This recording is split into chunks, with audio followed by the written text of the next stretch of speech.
मैं चाहूंगा कि आगे खराज तहसीन पेश करें फहद शबाज खान। सिंपल बड़ी सादी बात कि आर्ट का कंपैरिजन से ताल्लुक लाजमी होता है। इंडिया जो है वो, आप मेनाडा जी को सुन लें, आप महेंद्र कपूर साहब पे उन्होंने बड़ी बेट लगाने की कोशिश की।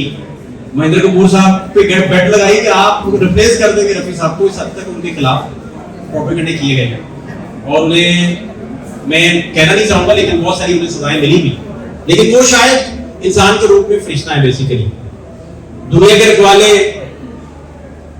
भगवान से आप शुरू कर ले उनके, अगर सारा, या नौशाद साहब ने जो काम उनसे लिया बेहतरीन काम, या बहुत सारा काम उनका आशा जी के जो साथ है और लता जी के जो साथ है। किशोर साहब को तो मैनेज करके वो मैनेज कर लेते थे आर डी बर्मन साहब और नॉर्मलाइज हो जाता था। लेकिन ये लंबी डिस्कशन इस वजह से भी है कि रफी साहब पर बात करते हुए मुझे अभी भी लगता है कि एक ऐसा अछूता फनकार कि जो हाई नोट्स पे जाने का इतना माहिर है कि जो खान साहब घराने से भी नहीं है, नॉन खान घराना है उनका।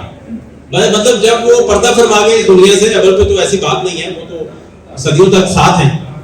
फनकार तो नहीं जाता, फनकार तो जीवित रहता है, जिंदा रहता है। अब आप ये इमेजिन कीजिए कि उनका हाई नोट्स पे जाने का जो सिलसिला था वो इस कदर खूबसूरत था और इतनी आसानी से वो चले जाते थे कि बड़ी हैरत होती थी। मुझे तो 2 महीने हो गए अब आके कि कॉन्टिन्यूसली गाड़ी के अंदर रफी साहब क्यों रहते हैं और मैं और कोई सुन नहीं पाता। ताहिर सरवर मीर साहब की वजह से वो नौबत आई कि हमें कम से कम मौसीकी सुनने की जो अलग वे है उसका पता चला कि मौसीकी सुननी कैसे है, उसकी अलग वे है जनाब ताहिर सरवर मीर साहब की उन निशिस्तों का नतीजा है। असल में ये बैठक का मकसद फकत मुझे जो समझ आया वो ये है कि ये असातिज़ा जो बैठे हैं ये सलीका बता सके कि भाई सुनना कैसे है। बेसिकली ये है। बाकी फनकार जो है वो जीवित रहता है। मीर साहब का मैं शुक्रगुजार हूं कि उन्होंने इतनी जबरदस्त महफिल लगाई और इतने बड़े लोगों को इकट्ठा किया। खास तौर पर परवेज रशीद साहब को मुझे आज पहली दफा पता चला है। मैं समझता था परवेज रशीद साहब मुकेश के फॉलोअर होंगे, लेकिन रफी साहब के फॉलोअर है। क्या बात है, बहुत शुक्रिया जी आप सबका। मीर साहब का बहुत शुक्रिया। अब मैं चाहूंगा कि आरफ जुब्बा साहब तशरीफ फरमा है तशरीफ रखते। आरफ जुब्बा साहब वैसे तो ये इनका जो महकमा है वो लेस्को है, बिल डालते हैं ये, लेकिन मोहम्मद रफी गा के ये उस पे जो सब्सिडी और वो जो होता है ना जी के बिल डालन दिया बादमा, वो लेस्को को माइनस करते हैं, मिनहा करते हैं। आरफ जुब्बा साहब मेरी सब थोड़ी सी तस्वीर कि आरफ जुब्बा नहीं आरफ जब्बा है जी पर जबर। छलकाए जान आइए आपकी आंखों के जुल्फों की आपकी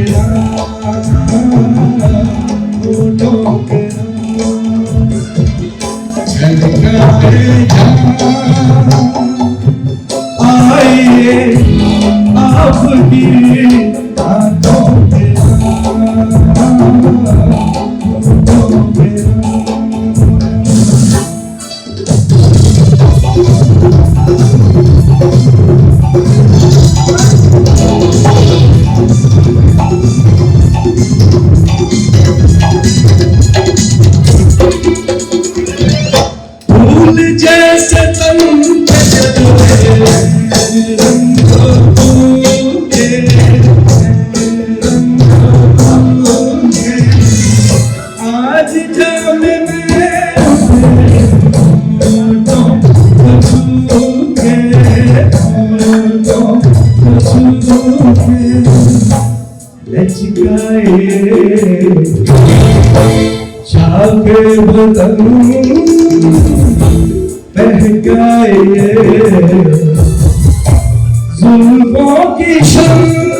आप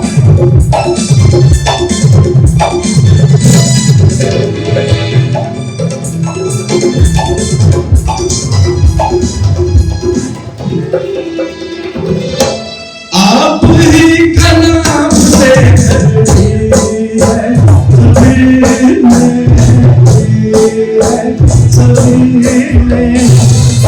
आप पर ही धड़क रहे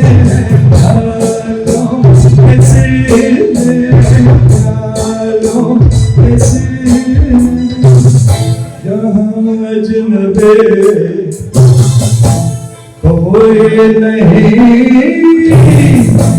आपकी है ये महफिल तमाम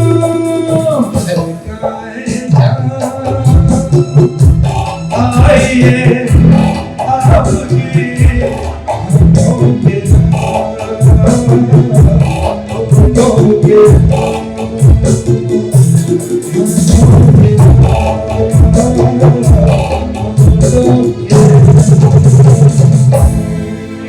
तो अब मैं चाहूंगा कि आगा सुहेल आए हैं गुजरांवाला से और कानून के तालिब इल्म भी हैं।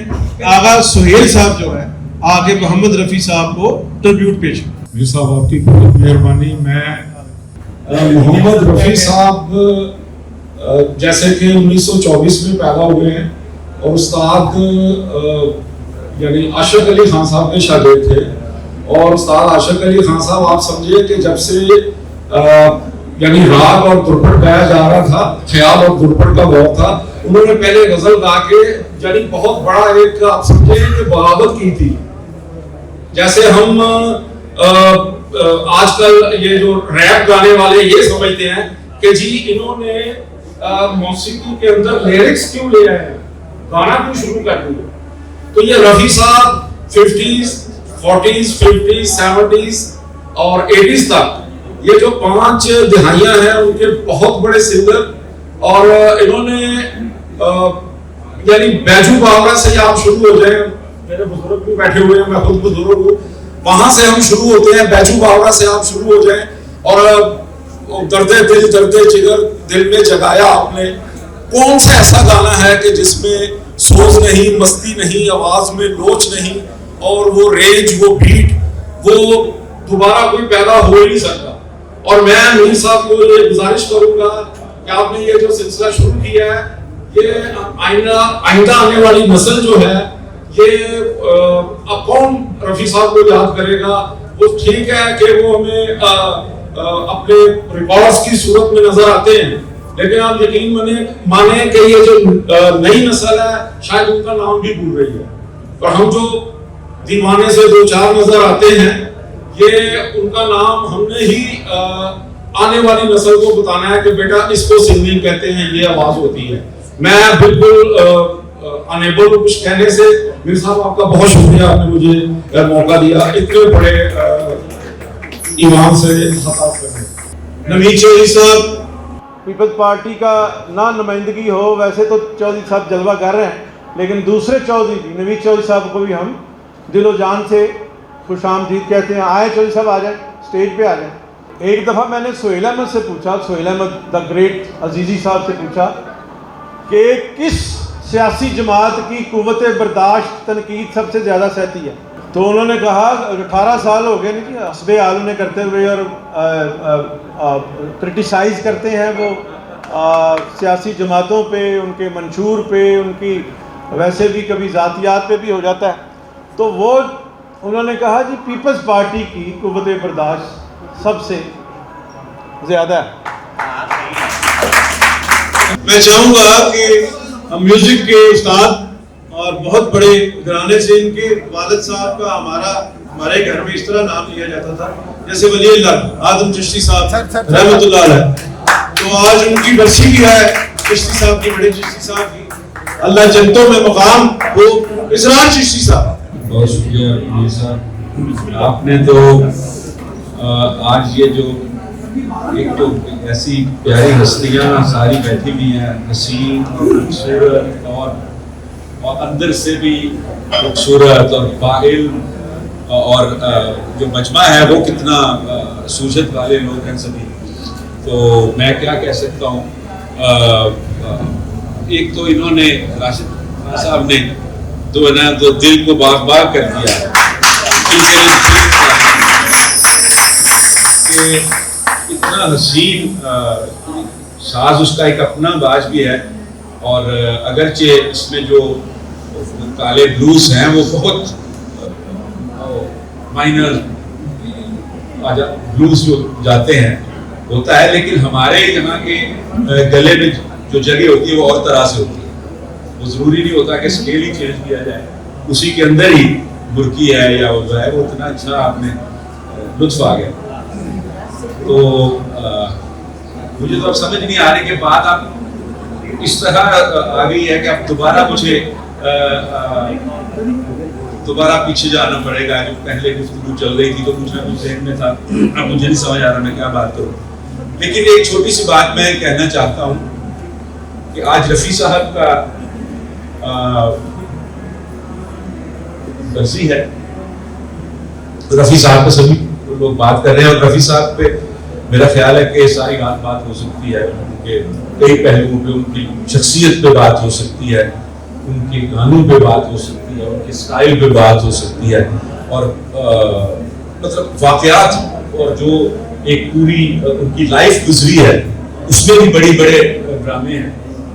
वो जो एक पूरी सियासत वहाँ पे आपको पता ही है शुरू से चलती आ रही थी, जो कि नौशाद साहब के जो एक ग्रुप था पूरा, म्यूजिक डायरेक्टर्स थे, राइटर्स थे, एक मुस्लिम्स थे और एक दूसरी तरफ दूसरे थे, और वो एक चलती रही। लेकिन वो ये एक अच्छा कंपटीशन भी होता है जिससे इंडस्ट्री फलती फूलती। मैं रफ़ी साहब के जब गायकी की हम बात करते हैं मीर साहब जी, जब हम गायकी की बात करते हैं तो मेरा ख्याल है कि एक प्लेबैक सिंगर की गायकी का एनालिसिस जो है वो हम इस तरह नहीं कर सकते कि मैं रफ़ी और लता को सुन रहा था तो हम माजरत के साथ हमारे दोस्त की बड़ी अच्छी बात है, बड़ी मजेदार बात आपने, और आपने एक बात की सबसे अच्छी, मुझे आपका नाम याद नहीं आ रहा, फहद साहब, वो ये थी कि प्लेबैक सिंगर की आवाज जो होती है वो एक शक्ल रखती है और उसको वो किसी के ऊपर ज्यादा से ज्यादा लोगों पे वो बैठती है। ये बात बहुत अच्छी है, लेकिन उसका एनालिसिस हम ऐसे नहीं कर सकते। मेरा ख्याल है मास्टर मंजूर साहब बहुत ही सीनियर, लेकिन वो जाहिर है वो तज्जिया करेंगे और तरह से होगी। फिल्म इंडस्ट्री की, सिनेमा की, एक पूरे फ्रेम की आपने एनालिसिस करना होता है, एक पूरे फ्रेम का एनालिसिस होता है कि यहाँ पे मुझे क्या चाहिए। ये डायरेक्टर बहुत उससे ज्यादा बेहतर जानता है एक बहुत बड़े मौसीकार से, कहीं ज्यादा, कि मुझे यहाँ क्या चाहिए। यानी अब हम अगर मेहदी हसन खान साहब की जो फिल्म की गायकी है, जो फिल्म में उन्होंने गाई, अब मेहदी हसन को जब हम सुनते हैं तो सुर के मयार तय हो जाते हैं वहां पे। अब वहां पे तो हम उस लेवल पे आ जाते हैं ना, उनका हम तो फिल्मी भी उठा के हम अलहदा से सुनते हैं, हमें नहीं पता है क्या फिल्म चल रहा होगा, हम मेहदी हसन सुन रहे हैं, वो फिल्म किसी का गाना उठा, हमें उस सिचुएशन से कोई फर्क नहीं पड़ता, हमें वो गाना है।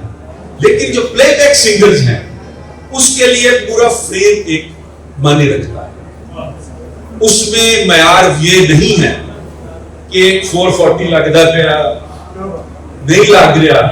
हुण मुकेश साहब के बारे बहुत सारी गल्लां ने, मगर खुदा की कसम कुछ गाने ऐसे ने जिहड़े उन्हां दे उत्ते राज कपूर साहब के उत्ते ऐसी फिट बैठती सी आवाज कि वो गाना मेरा नहीं ख्याल, और फिर म्यूजिक डायरेक्टर इतने समझदार होते थे कि उस बंदे के गले के और आकार के मुताबिक धुन बनती थी।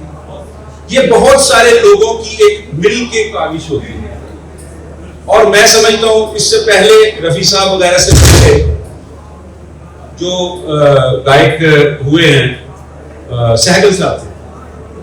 अब सहगल साहब की जब हम सुनते हैं एक बंगला बने न्यारा, ये सुनते हैं। और सोजा राजकुमारी सोजा, अच्छा वो जो लगाव है उनके, वो हम सुनते हैं तो हमें एक बालों में तेल, आंखों में सुरमा, यहाँ पे थोड़ा सा पान पहना हुआ, सफेद कुर्ता, ये सारी एक शक्ल बनती है। उसका एक लिबास होता है आवाज का, स्क्रीन पे जब आनी है तो मैं समझता हूं कि वो अपने ही एक स्टाइल में गाते थे। रफी साहब पहले इंसान हुए हैं बर्रे-सगीर जिन्होंने, अभी जब पीर साहब ने कहा कि जिन्होंने एक रिंद का गाना, एक शराब पी के गाया, सिचुएशन के मुताबिक जिस तरह एक्सप्रेशन वो लाए हैं, कहीं बीच में बाबुल की दुआएं लेती जा और फिर कहीं हंस रहे हैं और सोनिए ऐसे कह रहे, और फिर वो एक जंगली वाला गाना है। मैं नहीं समझता कि उनसे पहले प्लेबैक सिंगिंग अपनी सही मैनरिज्म के साथ इस इंडस्ट्री में राइज थी।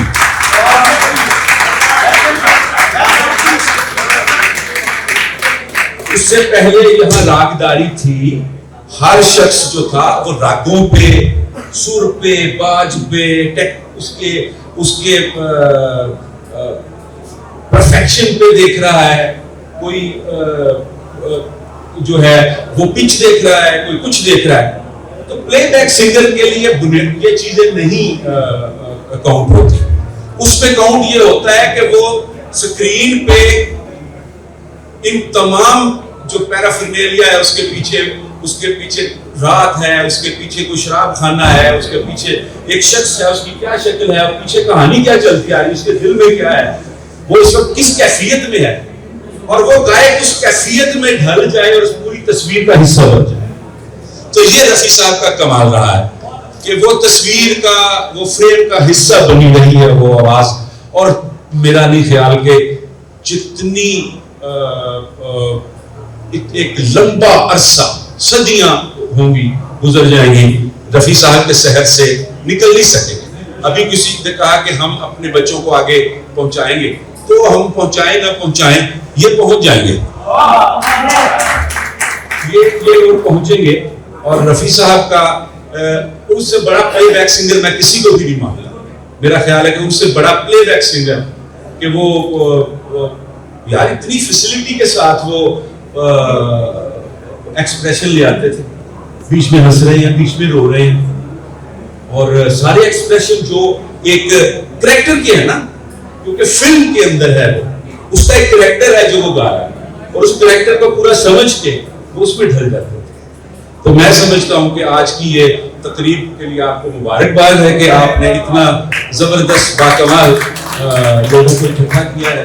और इसके ऊपर मेरी बस जो मेरी छोटी सी नाक़िस राय थी मैंने पेश की है, और बहुत शुक्रिया, और सलामत रहें, और अल्लाह करे कि इस तरह के प्रोग्राम आप करते रहें।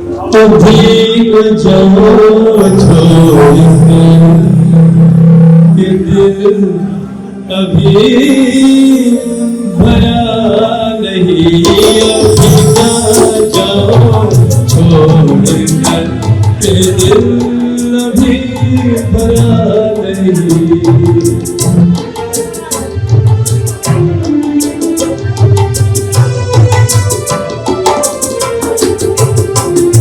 अभी अभी तो आई हो, अभी अभी तो,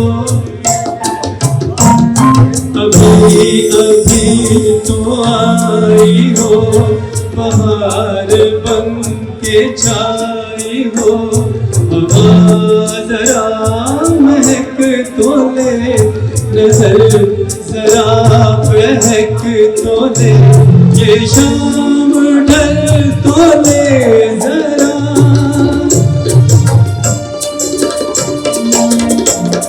ये शाम ढल तो ले जरा, ये दिल संभल तो ले जरा, मैं थोड़ी देर जी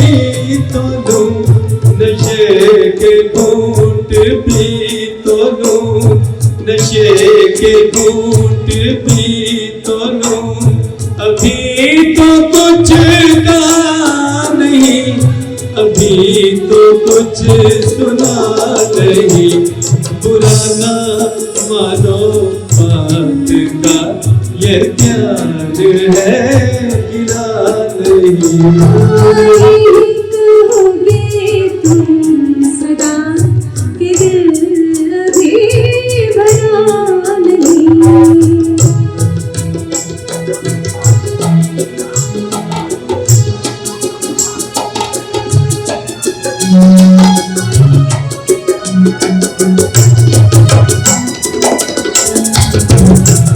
सितारे झिलमिला उठे,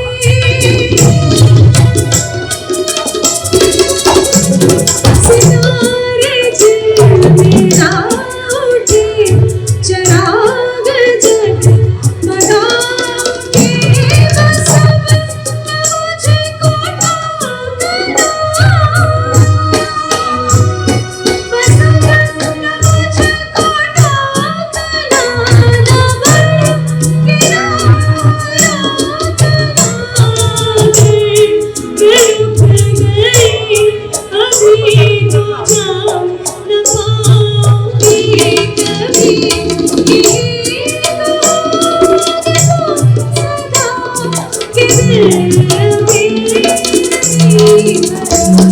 जो हो किसी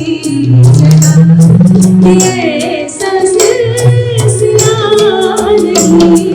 अभी ना जाओ छोड़ कर ये दिल अभी भरा नहीं।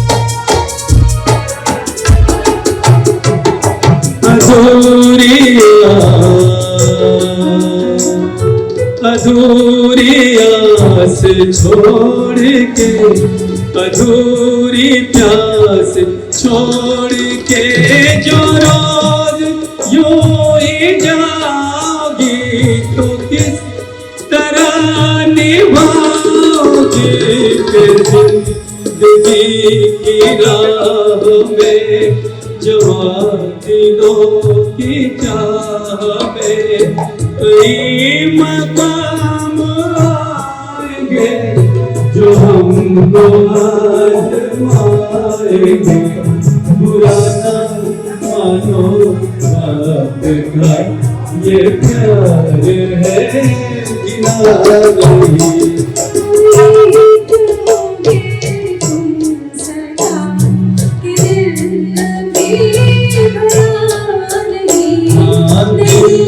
अभी भरा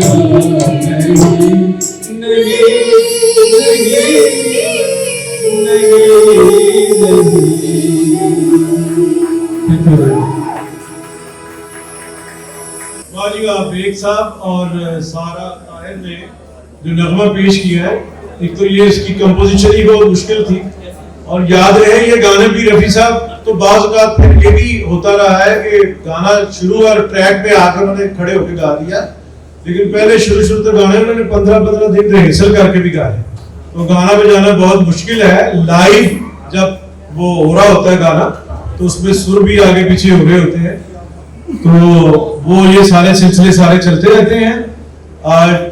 सूफी तबस्सुम साहब, किसी को बताने की कोई जरूरत नहीं है कि कितने बड़े आदमी थे। सूफी तबस्सुम साहब के पोते डॉक्टर जावेद सूफी टोनी साहब तशरीफ लाए हैं, ये देखिए, और लग रहा है कि सूफी साहब भी आ गए। और सूफी साहब ऐसे बड़े जलवा वो दिखाने वाले बड़े अदीब थे कि गुलाम अली साहब के लिए एक वो लिखा तर्जमा किया गालिब का, मेरे शौक का नहीं एतबार थे। तो गुलाम अली साहब उस वक्त से जो है वो स्टार बने हुए हैं सूफी साहब का जो तर्जमा है गालिब। तो मलका करनम नूरजहां तो डॉक्टर साहब चोरी जवान हो गए, देखो तो डॉक्टर साहब और सूफी निसार साहब के आप बेटे हैं, उन्होंने चांद की सतह पे आज आका वारिस शाह नू मुनव्वर ज़रीफ साहब के लिए फिल्में किल किल मेरा नाम, ये वो सूफी निसार साहब के ये सारे शागिर्द हैं, महमूद असलम और जवाद वसीम और बहुत बड़े घराने को रिप्रेजेंट कर रहे हैं। डॉक्टर साहब को हम खुशामदीद कहते हैं। अब मैं ये चाहूंगा कि हर सेगमेंट जो है वो ट्रिब्यूट पेश करे रफी साहब को। हम बुलाते हैं बाबा नजमी को कि वो मंजूम मोहम्मद रफी को मंजूम खराज तहसीन पेश करें अपने किसी पंजाबी शायरी। बाबा नजमी आइए।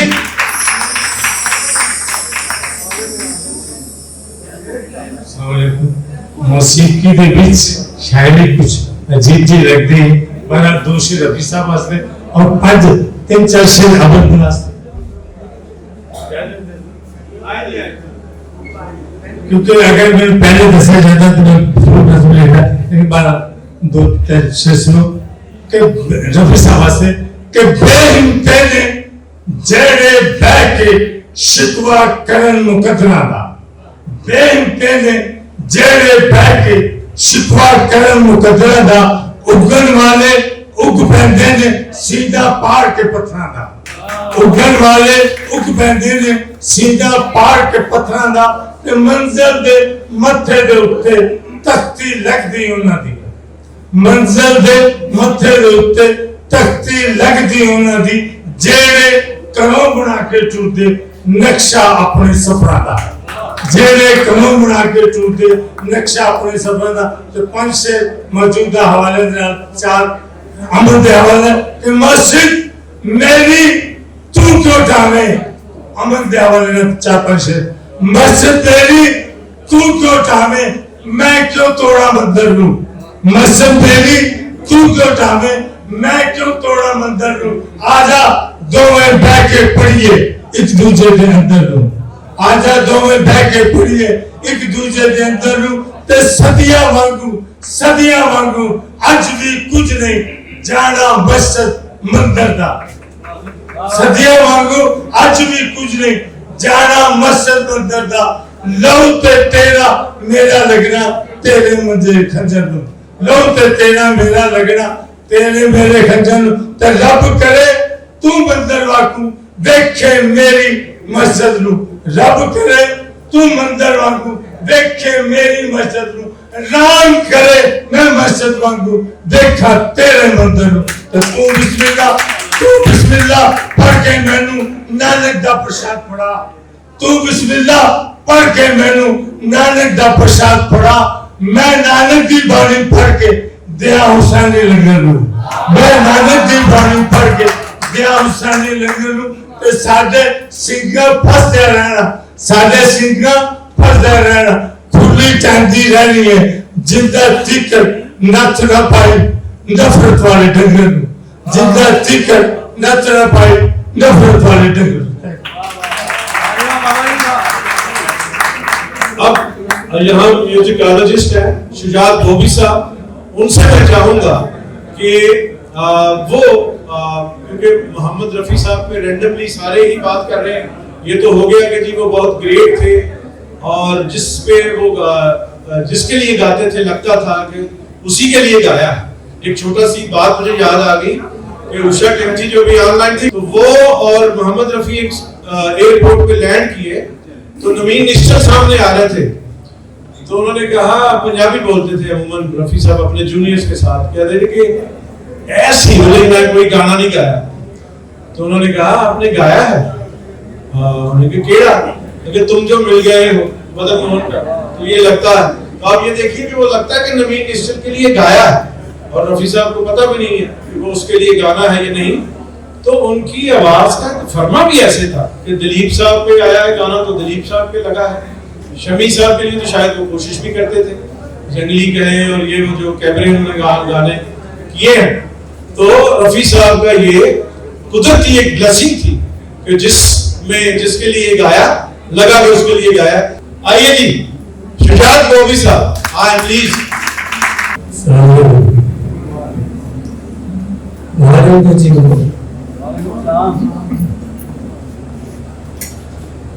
मुर्दों को जिंदा करने का एक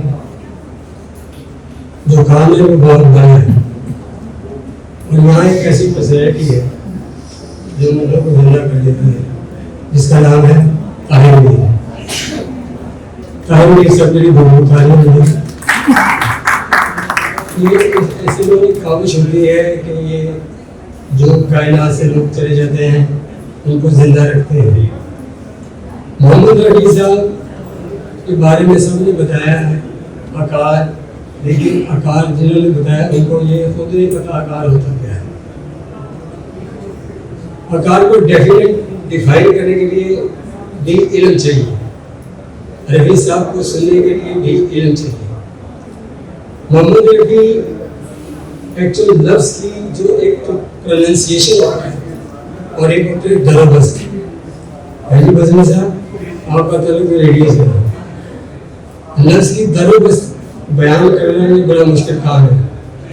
एक बंदा कहते हैं दिले नादान, तो दाल के बाद ही उसका नाम बोल जाता है, जबकि दिले ना दा दाल का भी अलग बोले फिर लोग बोला आया हो, तो ये मुश्किल हो जाता है। लेकिन रफी साहब की क्वालिटी ये थी कि चूंकि वो बस रहे थे और एक गाने से डिफरेंट, तो दार साहब ने उनको तशबीह दी जो लेटेस्ट लफ्ज है कि वो एक्चुअली फ्रेश थे। वो रफी साहब का हमारे घर आना था, हम महाजर नहीं है, हम शुरू से भाटी के रहने वाले हैं, बट भाटी के अंदर चमाले के रहने वाले। हम मैं तो सब पैदा भी नहीं होता, मेरे माँ बाप वहाँ थे, वहीं रहते थे। और वो हमारे घर मेरी अम्मी ने बताया कि वो करोड़ी लेकर आते थे, कि भाभी में करोड़ी लेकर आया, इनका प्यार था। इसको क्रिटिसाइज नहीं कर रहा था। जो भी प्रोफेशन होता है ना वो काबिल इज्जत होता है, हाँ वो आना चाहिए।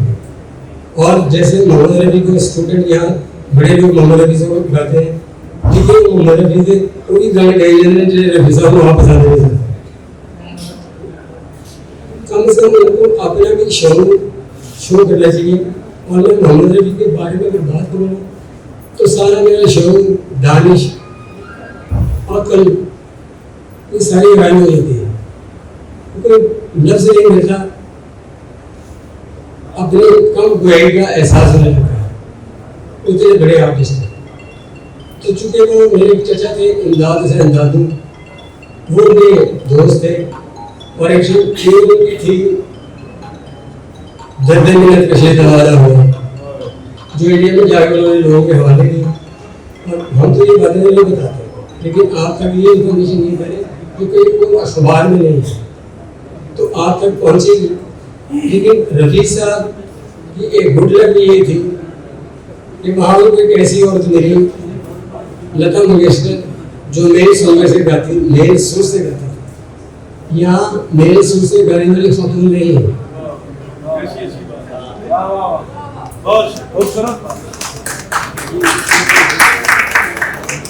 वो उनको फैसिलिटी मिलती थी और वो खुद इतना सुनती थी। अब अगर सुर की बात करें ना तो हमने चूंकि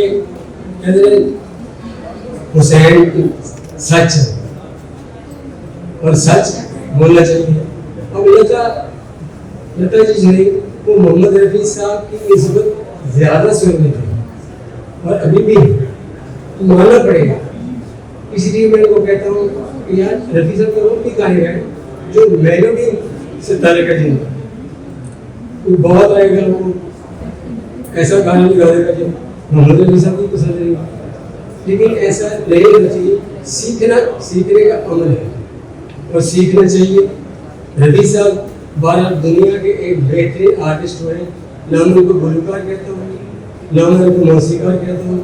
ऐसा बंदा सिर्फ उतार होता है, अल्लाह ताला उसको कंप्लीट करके देता है, उसको कोई चीज़ सीखने की जरूरत नहीं होती। अल्लाह ताला उनको बड़ी रहमत करे, हम तो उनके फैन हैं। और मोहम्मद रफी साहब को अगर मैं शुरू हुआ तो मेरा गाना रफी साहब को जो है वो 1.5 घंटा लग गया। ये इल्म की बात है, वो 5 मिनट का गाना हो रहा है और इल्म के साथ गाना कुछ आ रहा है।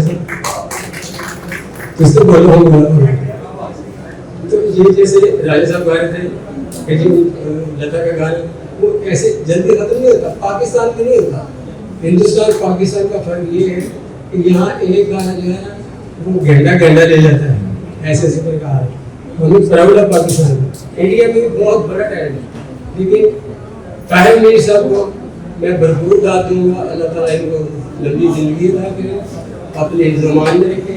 ये बहुत एप्रिशिएबल आदमी है। डार साहब हमारे बॉस है, डैडी है, अल्लाह ताला इनको लंबी जिंदगी अता करे, हमारे साथ में सलामत रखे। बड़े बाहर आदमी है। Thank you very much. मैं बातें करूँगा तो मुझे 2 घंटे चाहिए कम से कम, इसलिए मैं जल्दी जाना चाहता हूँ। बहुत शुक्रिया साहब। जैसे मैं अर्ज कर रहा था कि म्यूजिकोलॉजिस्ट हैं, हमने सारी जिंदगी पिछले 40 साल में से अगर कोई 5 साल माइनस कर दें तो जो डिफिकल्ट गाने हैं रफी साहब के, वो स्पेशलिस्ट रहे हैं ये सारी जिंदगी। खास तौर पे मधुबन पे राधिका इनका यूएसपी सॉन्ग होता था। मैं ये चाहूंगा कि सिकंदर रफी यहाँ सबसे पहले आए हैं आज, तो सिकंदर रफी साहब जो है वो ट्रिब्यूट पेश करें गा के।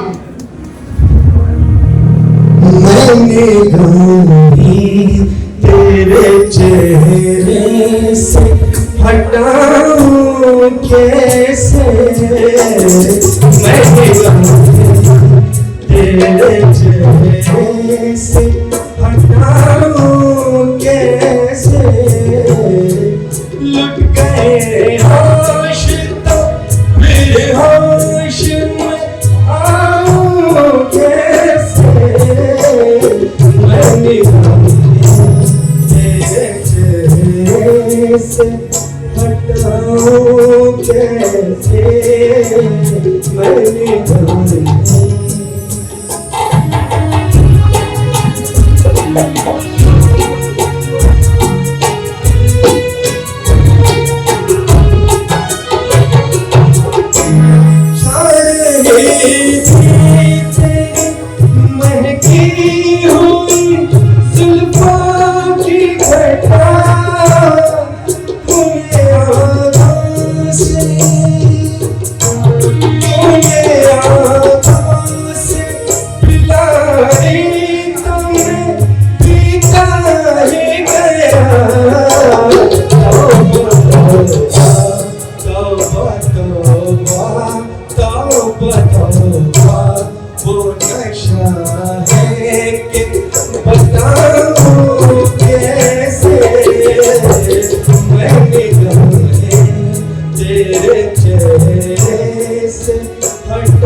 मैं चाह रहा हूं कि कॉमेडियन, सीनियर कॉमेडियन हमारे आर्टिस्ट सईद सिक्की साहब वो भी बात करें, और ये जो हमारे म्यूजिक लवर हैं, रफी लवर, इनको हंसाएं भी। अस्सलाम वालेकुम जी। सबसे पहले मुबारकबाद पेश करता हूँ हज़रत मीर साहब को। इनके बारे में सिर्फ इतना ही कहता हूँ कि बड़ा काम हमेशा बड़े लोगों से होता है, तो बड़े आदमी हैं और जिसका जो भी स्टाइल हो उससे हट के भी काम करा लेते हैं। मुझे एक्सप्रेस न्यूज़ पे डार्लिंग में उन्होंने वॉइस ओवर के लिए बुलाया था, हालांकि मेरा वो स्टाइल नहीं है, लेकिन उन्होंने ये कह के इनसे काम कराया कि भाई जी साहब ऑर्डर से माल तैयार करके दे। तो जब कोई असाइनमेंट मिलती है तो पीछे कोई हाथ रखने वाला हो। फिर सबसे पहली बात यह है कि खालिद डार साहब जो अब्बा जी हैं हम सब के, इन्होंने जो हमें रास्ता दिखाया है, अल्लाह पाक उनको सेहत सलामती अता फरमाए, सदा बहार है।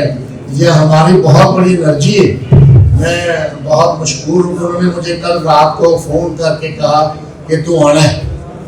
कहा सदर मीर ने मोहम्मद रफ़ी साहब की बरसी रखी है तो तू जरूर आ।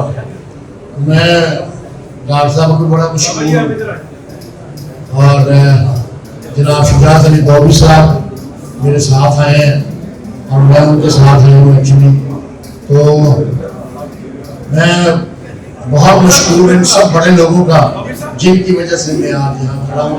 और मोहम्मद रफ़ी साहब के बारे में सिर्फ इतना ही कहूँगा कि अल्लाह ताला ने उनको बहुत सारी स्पेशलिटीज़ दे के भेजा था दुनिया में, और वो अपने अल्लाह की मेहरबानियों से इस पूरी दुनिया में राज करके गए हैं। क्योंकि आर्ट में या तो होता है या नहीं होता, वो अल्लाह ताला ने उनको बहुत सी खूबियों से नवाजा था। उसके बारे में हज़रत शेख सादी रहमतुल्लाह अलैह फरमाते हैं कि ई सादत बाज़ोर बाजू नीस्त, ई सादत बाज़ोर बाजू नीस्त तो बख्शत खुदाए बख्शिंदा। तो असल ताकत अल्लाह की है, जिसको अता कर दे ये उसकी मेहरबानी है। मैं आपसे ये चाहूँगा कि आप कॉमेडी जो है वो म्यूजिकल कॉमेडी करते हैं। एक तो मोहम्मद रफ़ी साहब की आवाज़ के बारे में उन्होंने कॉमेडी गाने भी गाए, सर जित तेरा चकराए, कोच वाला भी गाता, उदा भी गाता, उस पे थोड़ी आप एम्फसाइज करें। मैंने सही से किसको बुलाया, अंदर से प्रोफेसर निकला है। ये भी एक खास किस्म की क्वालिटी होती है कि जिस करेक्टर के लिए वो गाएं, वो लगे कि जैसे जॉनी वॉकर के लिए उन्होंने गाना गाया सर की तरह चकराए, तो लग रहा था कि वो गा रहा था। इस तरह की बहुत सारी मिसालें उन लोगों ने दी हैं।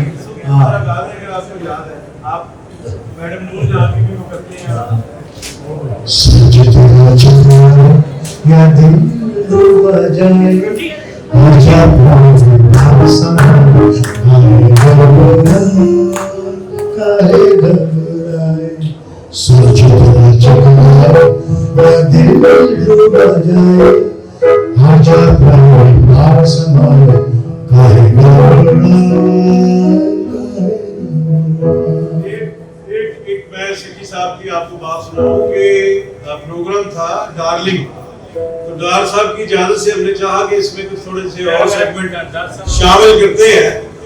तो उसमें यूसुफ रजा गिलानी साहब की आवाज जो थी वो सईद सेकी साहब की आवाज थी, उसमें शहबाज शरीफ साहब की जो आवाज थी वो सेकी साहब की आवाज थी, उसमें मुगल आजम पृथ्वीराज की आवाज जो है वो सईद सेकी साहब की आवाज थी। इन्होंने कहा कि जब मैंने ऑफर की कि जी आप ये मेरा वो करें और हमारे प्रोग्राम में शमूलियत इख्तियार करें, पसे पर्दा आवाज़ें, तो जी मैं तो म्यूजिकल कॉमेडी करता हूँ, सलमा आगा की आवाज़, मैडम नूर जहाँ की आवाज़, फलां की आवाज़, तो मैंने कहा ऑर्डर पे भी माल तैयार करें। गात का डेकोल आया, तो मैं चाहूँगा पहले शहबाज शरीफ साहब का टोन, वज़ीर आज़म पाकिस्तान, उनका टोन, और उसके बाद यूसुफ रजा गिलानी। ये चीजें जो है रियाज से होती हैं।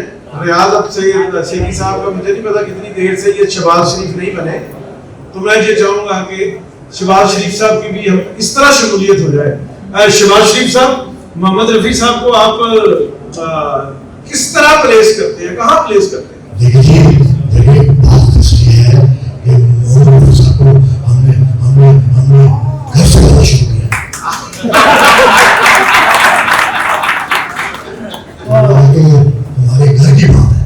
वाह, मैं चाहूंगा कि सर आप मोहम्मद रफ़ी साहब को उनकी आवाज में ट्रिब्यूट पेश करें। आपको कौन सा उनका गाना पसंद है? मुझे तो आजकल वो गाना बहुत अच्छा लगता है, अकेले न जाना। सर वो तो अहमद रूसी ने गाया है, लेकिन वो असल में मैंने कई दफा गाया, उसका रियाज है वो। आप अहमद रूसी का गाना मोहम्मद रफ़ी की आवाज में सुनिए। अकेले हमें छोड़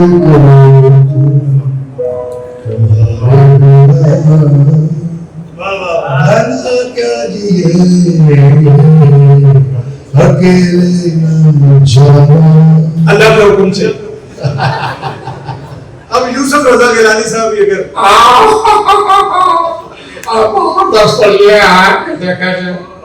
गाने के बारे में तो मुझे बिल्कुल कुछ पता नहीं। हाँ लगता यानी कि कहता मुझे सियासत के बारे में बताया तो आप लोग आ सकता हूँ।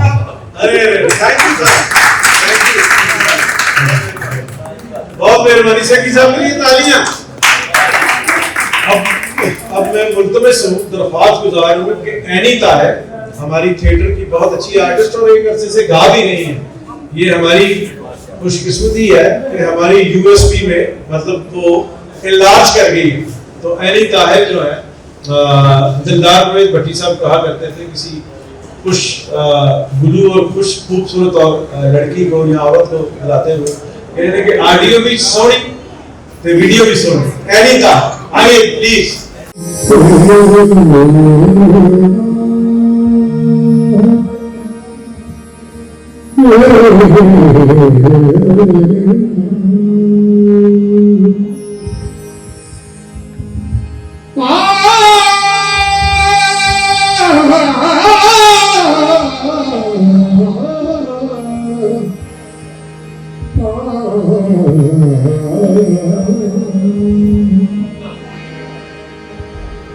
मैंने मासूम बहारों में तुम्हें देखा है, मैंने पूरे सितारों में तुम्हें देखा है। मेरे महबूब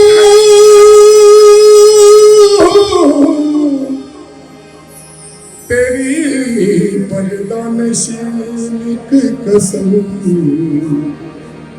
मैंने अशिकों की कतारों में तुम्हें देखा है।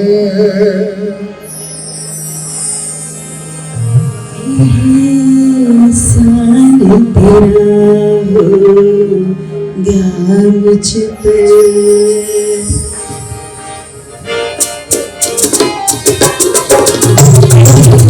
सारे तेरा गया मुझ पे, चाहता है वो कहने को मुझे तुमसे मोहब्बत हो गई है। मुझे पलकों की छाँव में रहने दो, एहसान तेरा होगा मुझ पर।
देंगे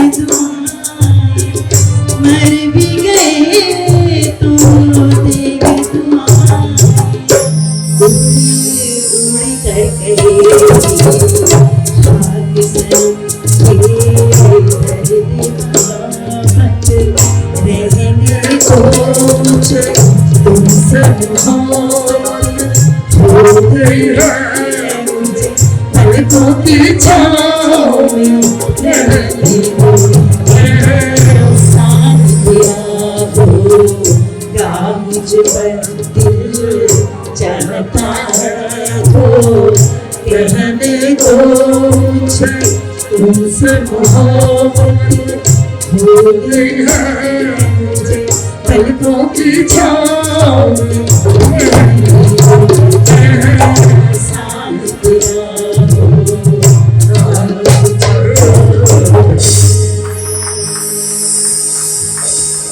जितना मेरा काम है उतना ही उनका काम है। वो इस जाने को नहीं वजीर मीडिया मैन है और बख्शी वजीर साहब की जोड़ी में वजीर साहब के बेटे और बहुत बहुत आला म्यूजिक बनाया उन्होंने अपने कैरियर में। नई वजीर साहब से कि आप किस तरह से ट्रिब्यूट पेश करेंगे मोहम्मद रफी साहब। बिस्मिल्लाहिर्रहमानिर्रहीम। सबसे पहले तो मेरी खुशकिस्मती है कि इस स्टेज पर मुझे कुदरत ने मौका दिया कि मैं आके कुछ कह सकूं। शेक्सपियर ने कहा है कि जिस शख्स पे मौसीकी असर नहीं करती वो काबिल एतबार नहीं है। तो अल्हम्दुलिल्लाह हम उन लोगों में से हैं जो कम से कम काबिल एतबार तो हैं। रफ़ी साहब के बारे में जितना कुछ कहा गया शायद इससे पहले मैं इतना कुछ नहीं जानता था उनके बारे में। मैं एक फिक्रे में अपनी बात को खत्म करूंगा कि हम किसी का भी जिक्र करते हैं तो हम कहते हैं कि इनका शुमार उन लोगों में होता है, या हम जिनकी बात करेंगे इनका शुमार उन लोगों में होता है। रफी साहब वो हस्ती हैं कि जिनका शुमार नहीं बल्कि बेशुमार लोगों का शुमार इनमें होता है, होता रहेगा और क़यामत तक। Thank you. सब चूंकि क्योंकि मीडिया मैन होने के साथ साथ शायर भी हैं, तो बहुत सारी फिल्मों के गीत लिख रहे हैं, तो इनको अस्थाई अंतरा लिखना आता है और कम लफ्जों में बड़ी बात कहनी आती है। और मैं चाहूंगा कि सूफी तबस्सुम साहब की नुमाइंदगी और डॉक्टर साहब अपनी भी नुमाइंदगी करें। डॉक्टर जावेद सूफी टोनी जी, डॉक्टर साहब प्लीज। बहुत शुक्रिया मीर साहब, आपने मुझे मौका दिया और इतनी ज़बरदस्त महफिल में। और फर्स्ट टाइम मैं इधर आया हूँ, लेकिन मैं चूँकि पैरोडीज लिखता हूँ तो एक जगह लोग गा रहे थे बहारों फूल बरसाओ, मेरा महबूब आया, और तो रफ़ी साहब की पैरोडी मैंने आज तक नहीं लिखी है, मैं आपको बताया। तो उस पर मुझे एक लाइन आई कि बेसुरो बाज आ जाओ, ये गाना रफ़ी ने गाया है। तो डॉक्टर साहब के लिए भी मैंने पैरोडीज लिखी, मेट साहब के लिए भी उनको समझ आई कि बहारों फूल बरसाओ और बेसुरो बाज आ जाओ, ये एक ही वजन पे है। बहुत शुक्रिया। तो इसके अलावा रफ़ी साहब से इतनी अकीदत है कि मैंने तकरीबन हर एक सिंगर की पैरोडीज लिखी, लेकिन डॉक्टर साहब के लिए भी लिखी। वैसे रफ़ी साहब की मैंने आज तक नहीं लिखी। और मेरा पैदाइश जो है नूर महला बाटीगेट शाहबुद्दीन बाट मेरा नाना थे, मेरे दादा भी वहाँ रहे हैं सूफी गुलाम मुस्तफा तबस्सुम, और चुमाला और नूर महला ये रफ़ी साहब का भी वही डेरा था, वही उनकी रिहाइश थी। तो ये हमारा एक मेरा हवाला उनके साथ है, वेरी प्राउड ऑफ दैट। और ये बात मैं करना चाह रहा था, बाकी दो तीन बातें तो मुझे भूल गई। बहुत बहुत शुक्रिया, बहुत नवाजिश।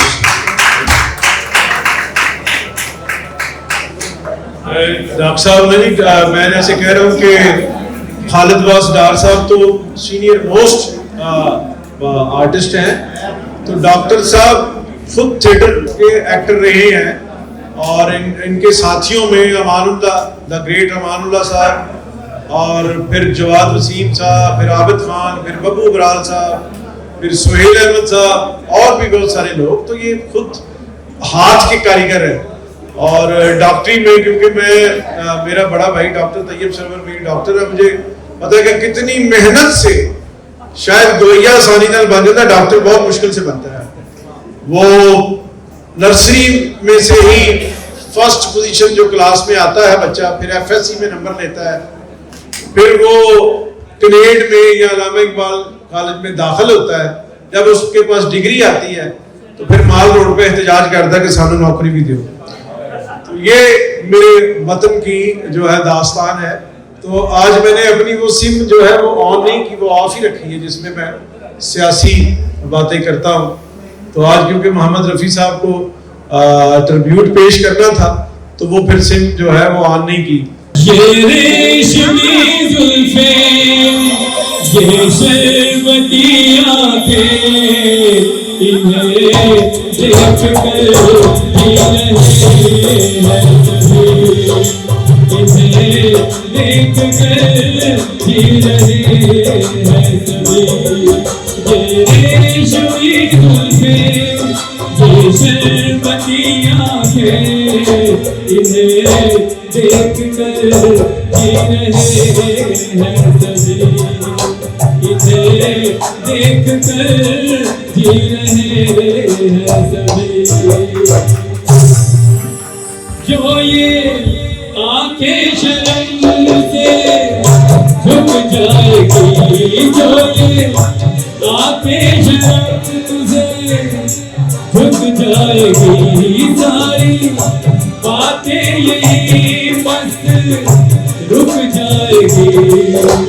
चुप रहना अपना कोई इनको ना बतलाना, इन्हें देख कर जी रहे हैं सभी, इन्हें देख कर जी रहे हैं सभी। ये रेशमी जुल्फें, ये शरबती आंखें, इन्हें देख कर जी रहे हैं सभी, इन्हें देख कर जी रहे हैं सभी। गुलाबी आंखें जो तेरी देखी, शराबी ये हो गया। गुलाबी आंखें जो तेरी देखी, शराबी ये दिल हो गया। संभालो मुझको ओ मेरे यारो, संभलना मुश्किल हो गया।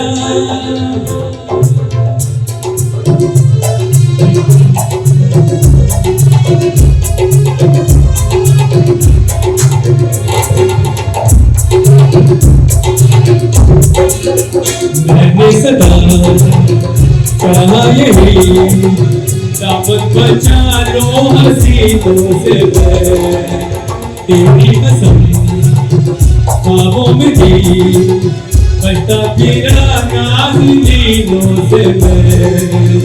तौबा मगर मिल गई तुझसे नजर, मिल गया दर्दे जिगर, तुम हो बेखबर।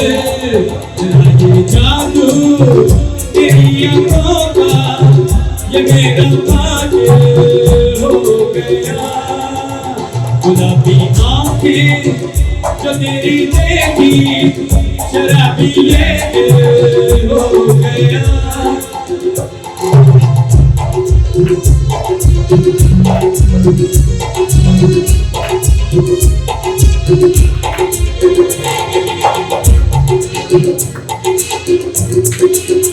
मैंने सदा चाहा यही, दामन बचा लो हसीनों से मैं, तेरी कसम ख्वाबों में थी, बचता फिरा नाज़नीनों से मैं।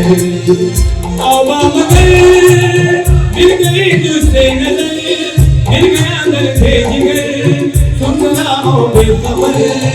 सा हंस के जो देखा तूने, मैं तेरा मिसर हो गया। गुलाबी आंखें जो तेरी देखी, शराबी ये दिल हो गया। संभालो मुझको ओ मेरे यारो, संभलना मुश्किल हो गया। Thank you.